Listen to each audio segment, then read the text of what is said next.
Are you puzzled with questions that require lengthy and complex calculations, as well as lengthy and demanding written answers to gain the marks?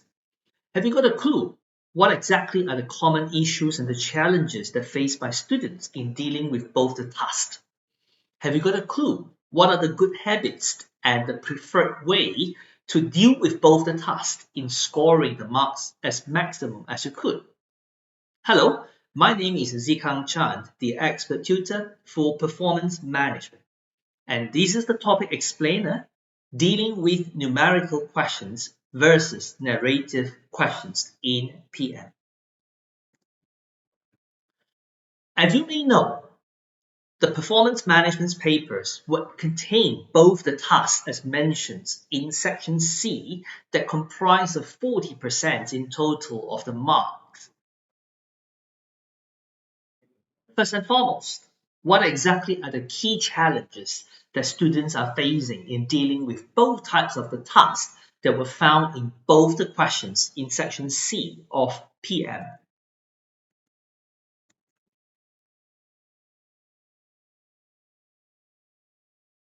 Firstly, students usually will face the issue of ensuring where and how to get started off dealing with numerical questions.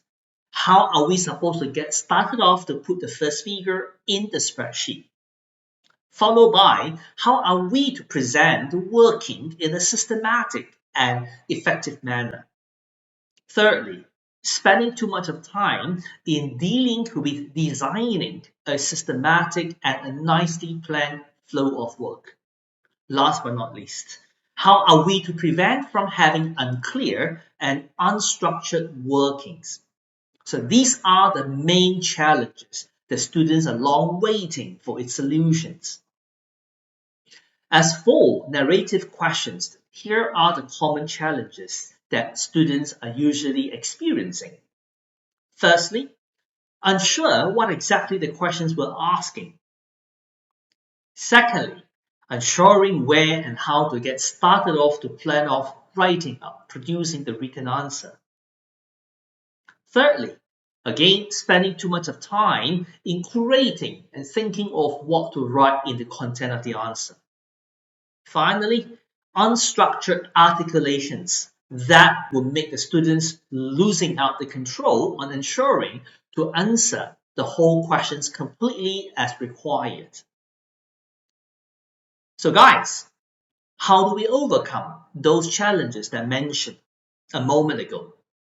Here are the basic rules for you to consider in developing an effective answering techniques.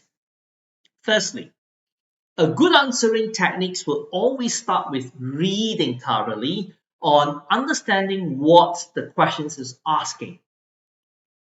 Think through, together with the information provided by the storyline and the scenario in the questions of section C, how do we blend both the informations or the clues given in the questions in responding each and every task that found in the requirement. From there, start imagining and planning out what exactly the answer plan will look like for both types of questions in narration as well as the calculations type of the questions. Finally, once you have got an answer plan, ensuring that you will deliver your answer in a marker-friendly manner. How do you ensuring the way that your answer is presented that will impress the marker, that will allow the marker to easily understand and following through the content, the flow of the work in order to give maximum score to the particular candidate. So guys, here are some tips for you in dealing with numerical questions at the first place. Tip number 1, if possible, and whenever it is appropriate, adopt a similar layout as the template found in the questions itself as a framework to develop the whole chunk of the calculations in the numerical task as required. Tip number 2, ensuring steps of working are clearly shown in a systematic and a logical manner. Tip number 3, making sure there is always a proper and clear legend as well as abbreviations in use.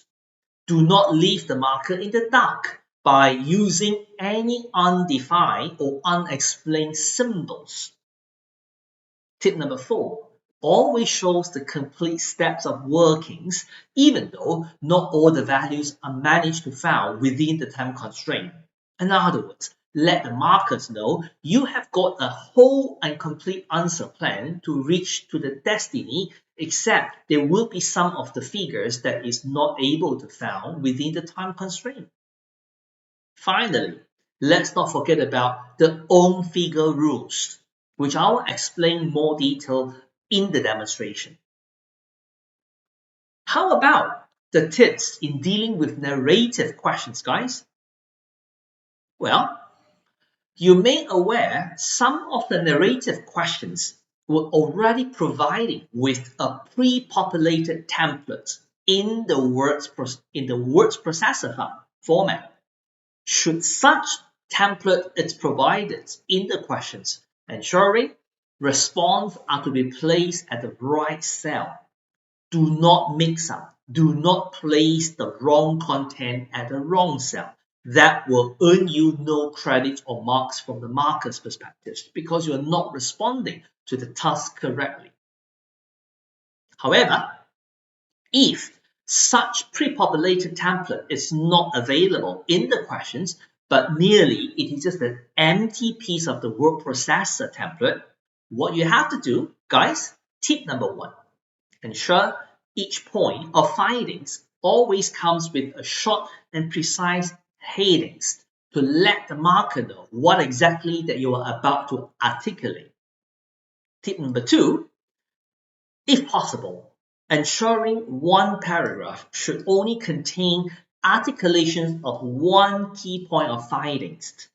Should you have more than one key point of findings, please consider break it into another paragraph. Last but not least, try to avoid and minimize the uses of jargons.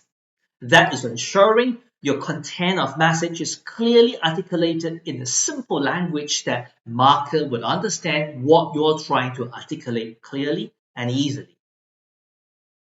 Time for you guys to take a look at how I will demonstrate the above tips in dealing with both the numerical and narrative questions from the following exam questions. Here's the first questions of the demonstration that extracted from one of the recent examinations in section C of the first questions. Well guys, bear in mind the purpose of this video is not to demonstrate the production of the full answer in detail. Rather, the purpose of this topic explainer is to demonstrate how to apply the tips that we mentioned a while ago in forming and crafting the answer plan for both types of questions, namely numerical and narratives. So as such, I will merely focusing on how to pick up the verb from the requirement and blending with some of the key informations that found in the storyline to give sufficient information for the students to start crafting out how exactly the answer will look like for both types of tasks. So here we go. This is one of the questions. We're looking at the requirement for part A, which made up of 1 and 2. And both of these requirements are to be responded in an Excel spreadsheet as given below. So what I will do to demonstrate a good answering habit in dealing with both types of tasks, I will always ensuring when the response option is in Excel or spreadsheet, I would always like to pick up the requirement and copy and paste it into my response sheet. So what I have to do next is to read through the whole requirement carefully to identify what are the tasks that I have to complete. And the task is always starting with the verb. And always bear in mind, along the line, if you see a word like and, in other words, there could be another task that follow after that. So if you see this kind of wording, break it up whenever it is possible. So take for example, when I take a look at the first of the task that I just copied out from A1, I noticed that we are first asked to advise the company production manager as to whether either of the joint products should be further processed. So that seems to be the first task. And guys, keep in mind, you see the word "and" over here and followed by another verb. So that tells me perhaps it would be good to break up these combined tasks. So what I have to do is to cut it off from here, and therefore this particular task is left with the first task over here.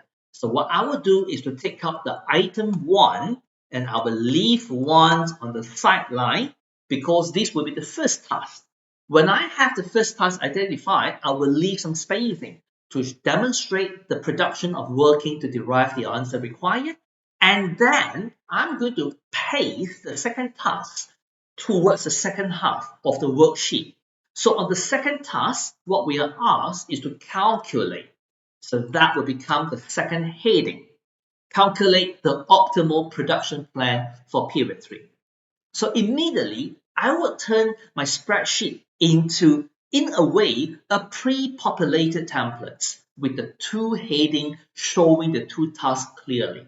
And I will do the same thing for A2 as well. So the next thing that I will do is that how are we to derive our advice to the production manager as to either of the joint products? So the moment I see the word joint products in these questions, it goes to my mind. The company that I'm about to read through will involve at least the making of at least 2 or more types of products in the same production processes. It's now the matter of which of it should be further processes. So this is clearly a further processing decision questions over here. And what I have to do is to start going through the storyline one round, especially knowing that in order for me to derive the decision, I need to derive some calculation to support my findings. What exactly make you say which of the joint products should be further processed and which is not? So there will be some calculations required. So now the question is that, are we given any hint on thinking of how to develop the working flow? Well, what did I say in the tips a moment ago? I say, if looking at the storyline, as you go through, there are some kind of templates that contain all the numbers, just exactly like what you see on the budget information for period 3 is concerned. You may want to glance through this information after going through the basic understanding of the background for the questions. So from there, you will notice this company are clearly making 2 of the joint products, Nettle and Monkey. So then when you go through the budget information found in the following template, you would see, apart from a few items that are common to the joint processes, on the second half, informations are splitting into 2 of the joint products separately.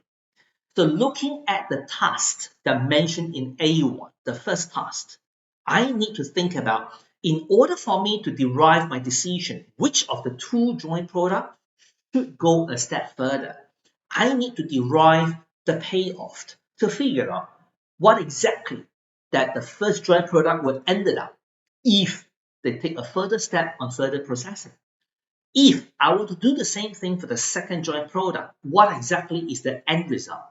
So that would tell me a kind of a basic understanding what I need to do in my A1 to derive my answer or conclusion.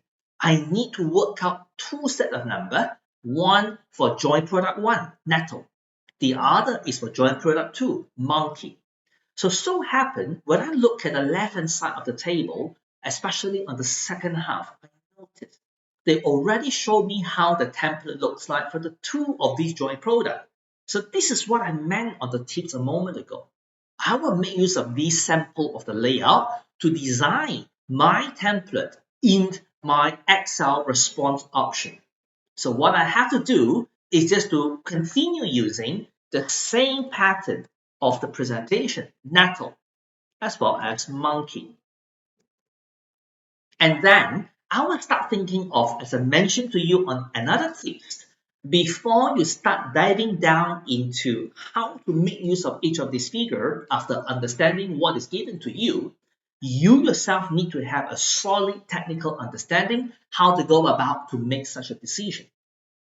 As mentioned a while ago, to derive the best solution, we need to figure out what exactly are the incremental benefits from further processing for each of the joint products.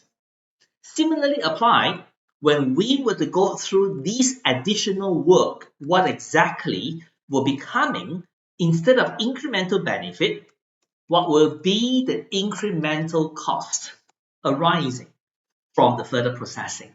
So these will become the template that I mentioned in the earlier tips to start giving you a structure in your mind how exactly that you are going to make use of these items or the figures that given in the storyline. Where are you going to put it in? You need to come up with your own template. So this template will navigate how to display the working in a systematic manner. And guys, another tips that I have remembered, that I have reminded to you a moment ago, is that try to avoid using just legend or abbreviation without any explanation or definition. So even though it takes me some time to write the whole sentence, I will still take my effort to write down the word incremental benefit rather than some of the students that will just write B and the other one is C. Well, you can write this kind of symbol provided you define. Otherwise, try to avoid using this kind of undefined legends or abbreviation.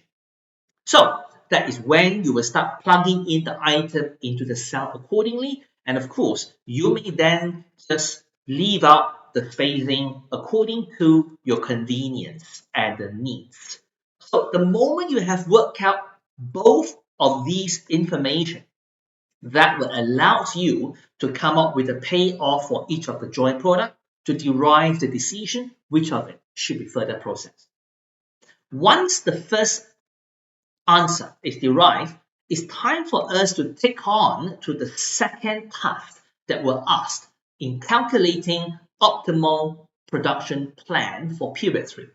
So what you have to do, very likely the decision we made from the first task, that will take us to the second part of the task in part A1.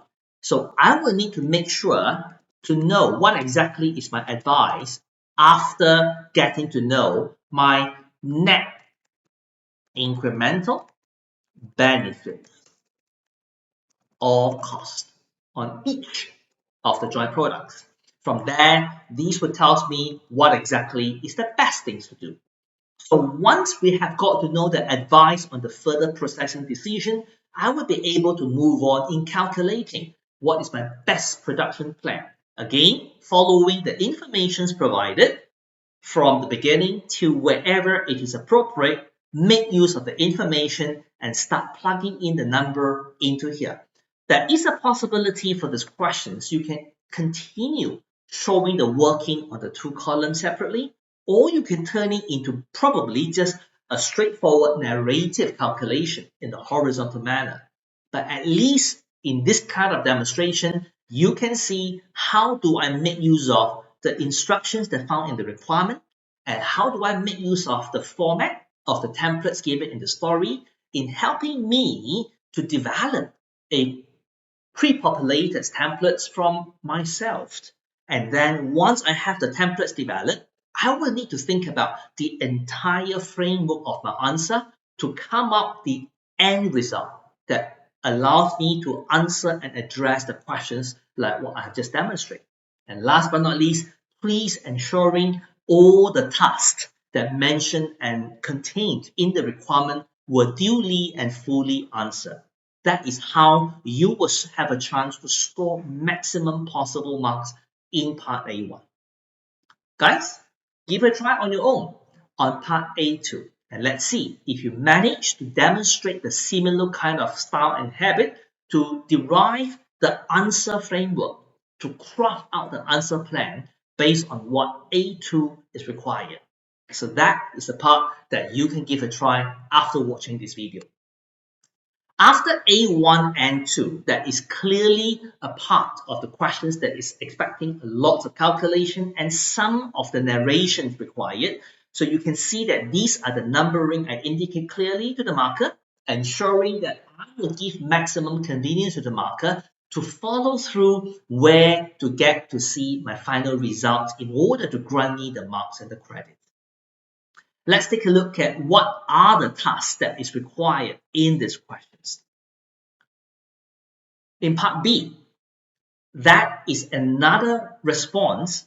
Instead of calculation, this is a typical narrative questions that we are asked to explain why joint processing costs are considered irrelevant when making the further processing decision.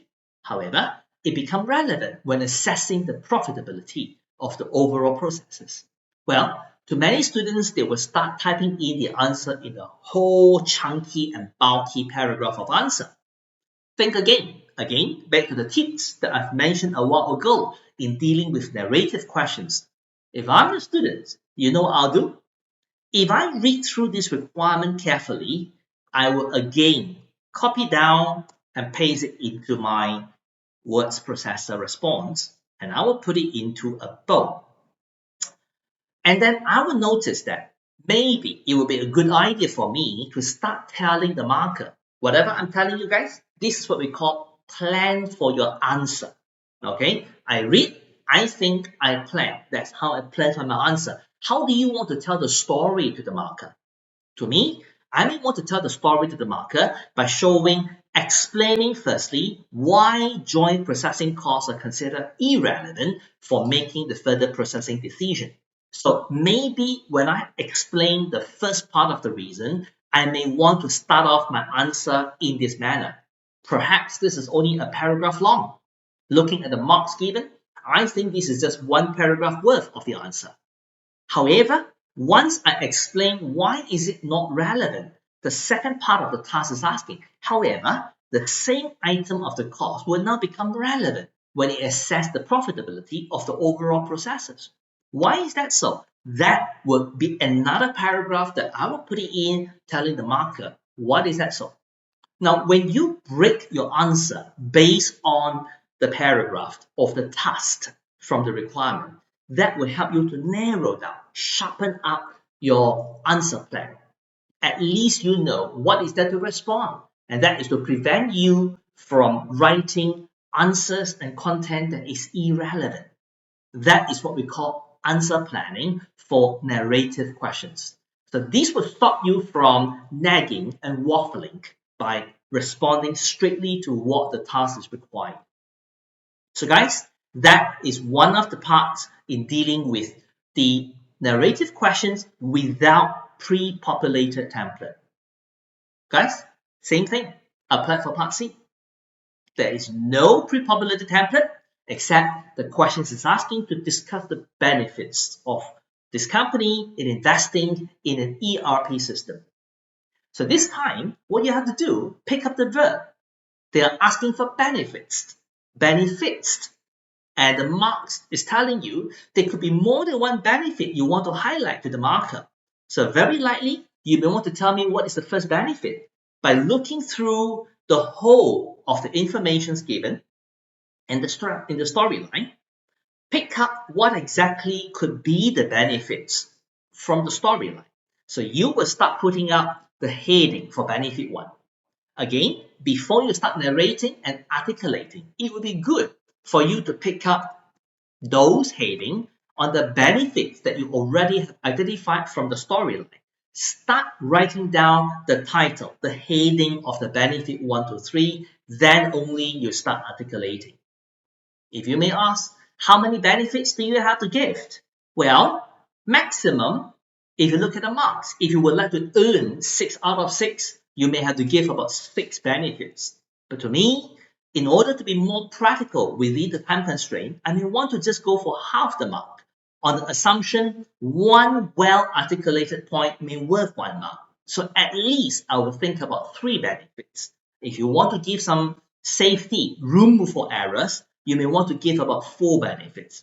So this is the sequence and the skills that I will apply to deal with narrative questions without pre-populated templates.